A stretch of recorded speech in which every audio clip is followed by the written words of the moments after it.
I don't know what you're on about, grumpy. Anyway, does anybody remember dot-to-dot picture books? Yeah? I do. And I like to think of my life used to be, well, it is a bit like a dot-to-dot picture. Only my dots don't really have numbers and, well, I've no idea which one I'm off to next. But I do know the first one. Dot. 30th of September, 1968, and my mum's waters popped suddenly at a party. And I, metaphorically speaking, of course, surfed onto the scene. Now, what about all the other dots? I like to think I arrived to applause and champagne corks popping, but probably not, you know. Like, my dad was a vicar. My mum was a vicar's wife. And I was 3 of 4 children. And we weren't all born at parties. In fact, I think my brother was very nearly born at high speed in a sidecar bolted to the side of a BSA motorbike. You know? But like I say, what about all the other dots, the ones between then and now? Well, I like to think of them as memories. And here's just a few of mine. Dot.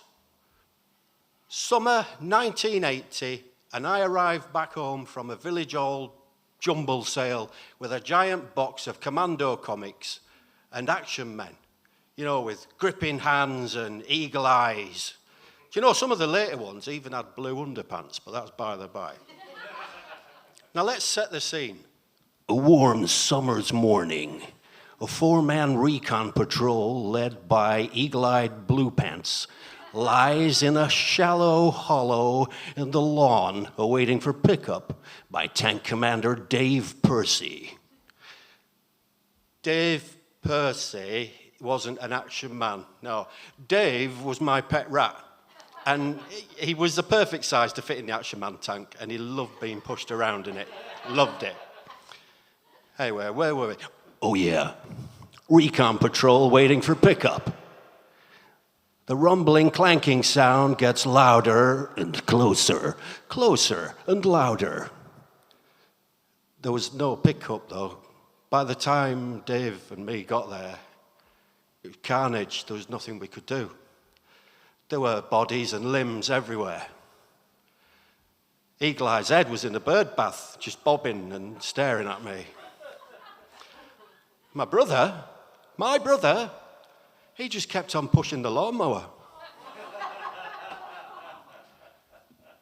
Dot, 1982.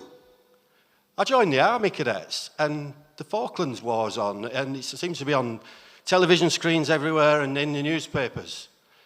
I figure out what I want to do with my life, so dot, 1984, I joined the Army. I'm only 15 and a half. I joined as a junior leader. But I last 6 months and I leave because the character building beatings get too much. But at least I did get to help to win a Golden Egg Award on Noel Edmonds' Late Late Breakfast Show as we managed to cram over 100 rather small soldiers onto the back of a Land Rover.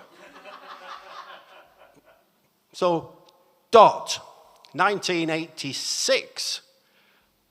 The bullies are not going to beat me, so I decide to re-enlist. Now at the grand old age of 17, I go into adult basic training. I join in the march, I work hard, determined that I'm going to do it this time. And in July, I pass out and join my regiment. Now that's not easy. When I'm there, I find my feet, make some of the best friends that I will ever have. Some I've got to this day. But at last, finally, I'm a soldier. And you know what? It feels fucking awesome. Dot, 1987. We deployed to Northern Ireland, the Troubles, for a 2-year residential posting. We alternate between rural patrols in South Armagh, Bandit Country, and urban patrols in West Belfast. Dot, shootings. Dot, explosions. Bang! My roommate commits suicide. Real soldiers are not made of plastic. Guns are not fucking toys. It's not funny. It's not a comic book. Death and sorrow are everywhere. Proud parents get a knock at the door that they've been dreading. Teenage wives become widows. And young children will grow up only ever knowing their dad as the smart young man in the picture next to mum's bed. The one that she kisses goodnight every night. The one that she clutches tightly to her chest as she cries herself to sleep once a year on his birthday.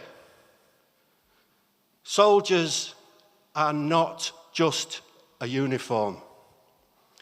Beneath the camouflage and the bravado beats a heart of someone who just wants to be back home with the one they love. Dot. March the 12th, 1994. I married Debs, the love of my life. 2 weeks later, I'm in Bosnia as a UN peacekeeper. Now, one of the jobs we had was to patrol the buffer zones between the warring factions. And during a break in one of these patrols, a group of kids approached the back of our vehicle. And this one lad, he comes forward and he smiles as I offer out my packed lunch, and he just reaches in and he takes away a pack of 3 bourbon biscuits. Our interpreter looks at me and says, "Thank you for this, thank you. It's just biscuits." No, this is more than biscuits. I know this boy, I know him. This is the first time I have seen him smile since both his parents were killed.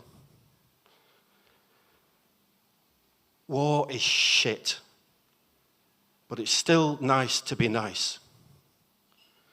Dot. October 1999. I finally left the army, and it took quite a long time for me to come to terms with some of those dots. But then I started to think about the lines between the dots, because they're the journeys we take, they paint the picture, they make us who we are. And I've enjoyed a lot of those journeys between the dots. I don't know which dot I'm going to next, but who knows? I just know that, yeah, I was a soldier once. I'm proud of that, I really am. But still, I'm a husband. I'm a son. I'm a brother. I'm a friend. And you know what? Every now and again, I might even still be an action man. Thank you.